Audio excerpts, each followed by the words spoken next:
Então, nesse vídeo, quero falar aqui sobre o Vitória e algumas opções, né, de reforços. Que história é essa de que tem um atleta do Atlético Paranaense que já está fechado? Enfim, vi alguns portais falando sobre isso. Eu vou trazer aqui o que temos de confirmação até esse momento. Quero falar também sobre um outro ponto que deve chegar para o clube, um atleta que foi procurado recentemente e que, assim, ainda, na minha opinião, poderia chegar, até porque ele não tem sido muito aproveitado.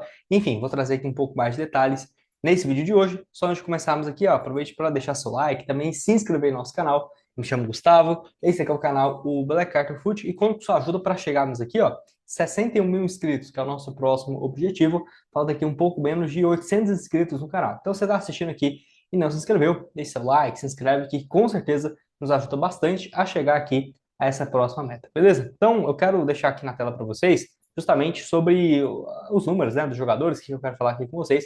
Primeiro, em relação ao Rodriguinho, meio-campista do São Paulo, que foi, né, procurado pelo Carpini, e que, assim, o Vitória ainda não contratou um jogador para atuar nessa função, e pelo contrário, ainda saiu, por exemplo, o Daniel Júnior. Ele que chegou a ser relacionado para algumas partidas recentemente, como, por exemplo, no jogo contra o Palmeiras, derrota por 2-1, no dia 18 de agosto e no dia 15 também na Libertadores. Então, depois dessa procura do Vitória, até que ele começou a ser relacionado com um pouco mais de frequência, mas ainda sem entrar em campo. Sinceramente, acho que poderia ser uma boa para o São Paulo emprestar o jogador, ainda mais com uma equipe da Série A.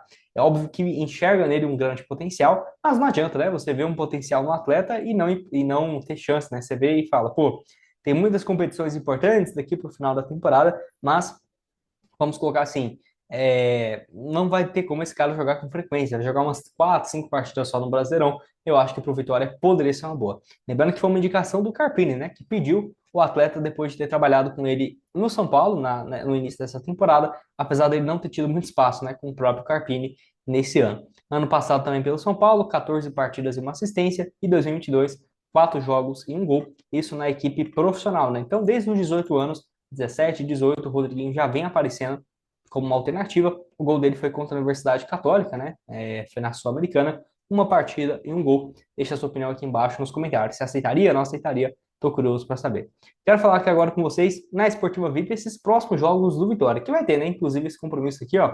Jogo difícil, fora de casa, aqui contra o São Paulo, no próximo dia 25, vitória do Leão fora, pagando 5,80. Eu já postei num jogo desse aqui, me dei bem, contra o Palmeiras, né? Coloquei R$ 50, 5 reais voltou 50. Então vamos colocar aqui R$ 1 para voltar 5,80, excelente cotação e um retorno até que interessante. Lembrando que você pode começar a apostar com valores mais baixos, é isso que eu gosto bastante aqui na Esportiva, e além desse jogo contra o São Paulo, tem também, né, próximo compromisso em casa, tá aqui ó, as cotações para o duelo contra o Vasco, vitória então do Vitória, R$ 100 que voltaria 220, excelente cotação. Para você começar é bem simples, o link vai estar aqui embaixo na descrição do nosso vídeo e também no primeiro comentário fixado, 100% de bônus no seu primeiro depósito, pode começar a apostar a partir de R$ 1, você pode sacar mais de 3, 5 vezes por dia, não tem um limite, tá? Depositou, ganhou seu dinheiro ali, ó, pode sacar, não tem regrinha, não vai ficar querendo prender o seu dinheiro, gosto bastante da esportiva justamente por conta disso. Vamos falar agora então também sobre essa história envolvendo o Gustavo Mosquito, né? Tá tudo certo. Eu trouxe um vídeo que saiu ontem aqui no canal.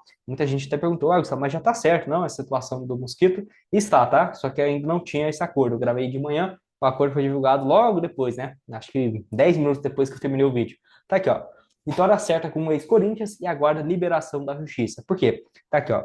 Aguarda essa liminar para rescindir o seu contrato. Já está em Salvador e vai assinar o contrato por 2 temporadas. Lembrando que possivelmente a BetSat que vai ajudar nos salários, porque as informações que tínhamos é que ele recebia 600 mil por mês e que não estava disposto, por exemplo, a diminuir muito esse seu salário, né? Tá aqui, ó. Aguarda a divulgação da decisão final da Justiça do Trabalho. Tanto o Gustavo quanto seu staff acreditam que a liberação final deve ocorrer nos próximos dias. E o Vitória mantém cautela, mas preparado para contar, né, em definitivo com o jogador. Não é à toa que nem atuou, né? Nem foi anunciado, melhor dizendo. Rescindiu seu contrato em julho, depois de que pediu, né, o atraso que estava de FGTS, direito de imagens, e apesar de ter atuado 10 vezes na Série A rescisão na Justiça não impediria ele de jogar no Vitória, né? Que era uma dúvida que eu tava. Gente, mas como que funciona isso? Porque eu nunca tinha visto, né, acontecendo, mas como ele jogou 10 partidas, porém, vai ter uma causa de trabalho, né? E aí ele pode trabalhar em outra empresa, né? Como se fosse a CLT mesmo. E aí acaba que pode ser uma baita alternativa. Não é um jogador, na minha opinião, que, vamos colocar assim, estava nos planos do Vitória, porque Se não, não teria contratado o Léo Jabal, o Carlos Eduardo, que tem muito ponta, né, agora. Tudo bem, né? Ele vai ser uma alternativa, quem sabe o Oswaldo na direita e o Gustavo Mosquito na esquerda? Pode ser, até por conta da saída também do Castilho. 27 partidas, um gol e duas assistências. Acho que pode dar muito certo, sim, tá? Não acho que merece um salário tão alto assim, mas esse é o mercado que está disposto a pagar. Não é eu que tenho que dar palpite, mas vale lembrar, já teve boas temporadas pelo Corinthians, né? 2021, 2022, acho que foi o recorte ali de melhor participação dele. Foram 11 gols marcados, 8 assistências em 103 partidas. Jogador que é revelado pelo Curitiba, passou também muito tempo também sendo emprestado, né? Paraná, Oeste, Vila Nova, até do nada, né? Assim, ele começou a ter mais espaço e foi muito bem pelo Corinthians em 2020, 27 jogos, 5 gols e 3 assistências. E você, o que tem a dizer? Gostou dessa história envolvendo o Gustavo Mosquito? Acho que compensa, né? Esse investimento deve ser próximo de 500, 600 mil. Certamente o maior salário do Vitória nessa Série A. E para terminar aqui com vocês, quero falar que a história é essa de que o Madison tem conversas com o Vitória, que já estaria certo, né? Um acordo com ele para a sequência da temporada. Enfim, essa notícia surgiu aí, no caso de alguns portais e tudo mais, falando que já tem um pré-contrato, já está bem avançada essa história. Enfim, eu fui ver, realmente ele já pode assinar um pré-contrato, até porque o contrato dele vai com o Atlético Paranaense até o dia 31 de dezembro de 2024. Se você for ver aqui, por exemplo, os jogos dele na Série A, sempre tendo uma média interessante de partidas, é muito mais reserva, né? Foi apenas titular em 5 jogos, ou seja, de 14 ele só jogou 5 como titular nessa temporada e tem sido muito mais reserva, né? Ainda assim, é um reserva imediato na lateral direita, onde o Atlético ainda deve buscar mais um jogador. Então ele deve perder mais espaço ainda daqui para o final do ano. Se fosse esse cenário assim, é viável, né? Até porque eu acho que o Raul Cáceres não é jogador de Série A, pelo menos não no meu ponto de vista. Só que o Madison, ele já fez 14 jogos no Brasileirão. Eu vejo que muita gente está divulgando em algumas notícias, só que nem toma cuidado de ver, né? Quantas partidas, por exemplo, o cara já tem na Série A. Acho que esqueceram que existe isso.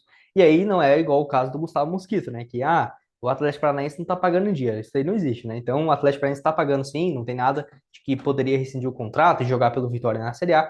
Não tem nada disso. Agora, se o clube permanecer na primeira divisão, e assim, não acho que compensa assinar um pré-contrato agora, coloca um salário alto e vai lá e joga a Série B. Aí pode acabar tendo uma contratação ruim. Mas assim, se em determinado ponto o Vitória se assegurar a Série A, não deve renovar com o Atlético Paranaense, pode acabar sendo uma boa opção, mas lembrando, para o ano que vem, para esse ano não tem jeito, né? Já jogou 14 vezes. Lembrando que no ano passado, 39 partidas, 2 gols e 4 assistências. Lembro dele desde quando surgiu no Vasco, né? Eu acho que eu acompanho o Madison aqui, deve ter uns, cara, quase 10 anos, viu? Desde o FIFA 16, aqui eu já lembro dele, no FIFA 15, 16, lembro dele lá no Vasco, enfim. Passou ainda pelo Grêmio, Santos, Atlético Paranaense. Engraçado que ele sempre jogou só Série A, só em time grande e tudo mais, sempre Libertadores. E apesar de que eu não acho que ele tem um futebol absurdo para isso, não, tá? Sinceramente, acho que ele foi muito bem administrado. E quando ele teve que jogar, ele fez algumas partidas muito boas, né? Pelo Santos, aquele ano de Libertadores, até nesse empréstimo para o Atlético Paranaense. No Grêmio foi ruim, no último ano de Vasco também, mas conseguiu dar muito bem essa volta por cima. E assim, se o Vitória fizesse um jogador, eu acho que poderia ter uma alternativa boa para lateral direita, que é aquela coisa, né? Eu não acho ele, quando estava aqui no Brasil, muito diferente do Raul Cáceres, não. Mas ele vive uma fase muito interessante pelo ginásio lá da Argentina. Jogou no último dia 17, no final de semana, no empate em 1-1 contra o River Plate. 24 jogos pela equipe e 2 assistências. Ele chegou a jogar pelo Goiás em 2020, então aquela participação dele não foi tão boa pelo Goiás, que estava na Série A. Jogou 14 jogos e revezava, né, entre titular e reserva. Porém, ele estava de empréstimo, né? Empréstimo aqui de uma equipe chamada Juventude, lá do Uruguai. Depois ainda passou no Godoy Cruz, foi bem, foi emprestado em definitivo para o Defensor na temporada passada, onde jogou Libertadores, foi titular no ano inteiro, 38 jogos, um gol. E aí nesse ano está no ginásio, onde tem feito uma metade de temporada muito boa, mas eu não sei até que ponto ele poderia sair sem compensação financeira. Mas colocaria aqui, já que o Madison não pode vir, né? Uma alternativa que, dependendo de salário, seria mais baixo, né, do que o Madison. Mas em relação vamos colocar, compensação financeira, poderia ter um custo mais alto. Você concorda comigo? Discorda? Pode deixar sua opinião aqui embaixo nos comentários. O link da Esportiva também para esse próximo jogo contra o Vasco em casa, contra o São Paulo fora, tá aqui embaixo na descrição. E outras sugestões que eu sempre deixo, né, aqui aparecendo na tela final agora. Se inscreve, vamos chegar aqui em 61 mil inscritos. E é isso, conto com a ajuda de vocês. E nos vemos aqui então na próxima. Muito obrigado a todos por terem assistido até aqui e até mais. Valeu!